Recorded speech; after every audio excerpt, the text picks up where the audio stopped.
तुम्हारा दिल परेशान ना हो, खुदा पे ईमान रखो।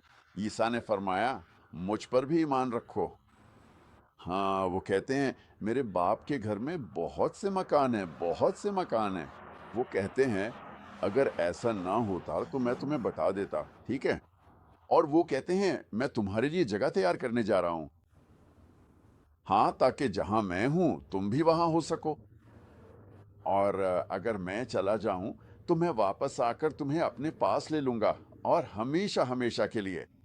जब खुदावंद आएगा और हमें कबूल करेगा और अपने साथ ले जाएगा, तो हम उसके साथ होंगे। और और उसने अपने एक शागिर्द से कहा, बल्कि उसने अपने तमाम शागिर्दों से कहा। वो कहता है, और जहां मैं जा रहा हूं, वो कहता है, तुम रास्ता जानते हो? और थॉमस, याद है शक करने वाला थॉमस, वो कहता है, आपका क्या मतलब है, हम रास्ता जानते हैं? मुझे तो बिल्कुल भी।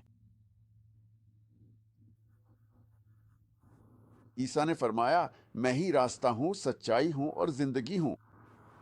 बिल्कुल ठीक। कोई भी बाप के पास नहीं आता सिवाय मेरे जरिए। ईसा ही अजीम मैं हूं है। हाँ, जैसे कि मैं कयामत और जिंदगी हूं। जो मुझ पर ईमान लाता है, चाहे वो मर भी जाए, वो जिंदा रहेगा। वाह, वाह। ईसा ने फरमाया, जो कलाम मैं बोलता हूं, ठीक है, जो खुदा ने मुझे बोलने के लिए दिया, मैं सिर्फ उसकी बातें कहता। ये ठीक है, मैं सिर्फ उसकी बातें कहता हूं। और ये सब बातें लिखी गई थी महबूब। बाइबल में ये तमाम चीज़ें जिनका मैं हवाला दे रहा हूँ और मुनादी कर रहा हूँ, वो इसलिए लिखी गई थीं कि उसे सुनकर आप इस पर यकीन कर सकते हैं, और यकीन करने से हमेशा की ज़िंदगी पाते हैं। हेलो जा। आपका शुक्रिया यसु। ये आपका इनाम है।